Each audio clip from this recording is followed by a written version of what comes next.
একটা ব্যাটা আছে ফেসবুকে, খুব মোটা মোটা হাত, চিকেন উইংসের মতো একদম। বুমার্সে আমরা আগে যখন হেলদি চিকেন উইংস, সেই চিকেন উইংস দেখায় ব্যাটা ফেসবুকে খুব বড় বড় কথা বলতো। ব্যাটা বলতো যে কীভাবে গার্লফ্রেন্ডকে টেক কেয়ার করতে হয়, বা তার পার্টনারকে কীভাবে টেক কেয়ার করতে হয়, কতটুকু লয়াল হইতে হয়, কিভাবে তাকে মানে ভালো ফিল করানো যায়। এই ব্যাটা এত কথা কইয়া সেই ব্যাটা গিয়া আরেক বেটির আরেক সেরির লগে গিয়া লাইন করছে। আবার ওই সেরিও এই ব্যাটার এই ডাবল স্ট্যান্ডার্ড এত ভিডিও দেখার পরেও ওই সেরিও ওই ব্যাটার সাথে রিলেশনশিপ মেনটেন করছে।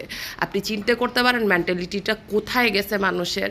মানে আমি যার সাথে আসি আমি জানি সে ম্যারিড, এবং সেই ব্যাটা যে ফেসবুকে এত এত ভাষণ দিতেছে, এবং আমি এগুলা জানি যে সে যেগুলা ভাষণ দিতেছে অ্যাকচুয়ালি সেই এগুলা করে।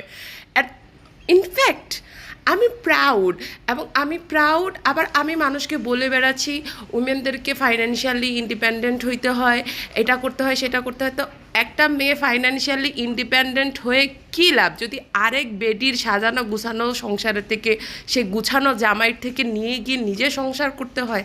সেই ইন্ডিপেন্ডেন্সি, সে ফ্রিডমের, সেই এডুকেশনের কোনো দামই নাই।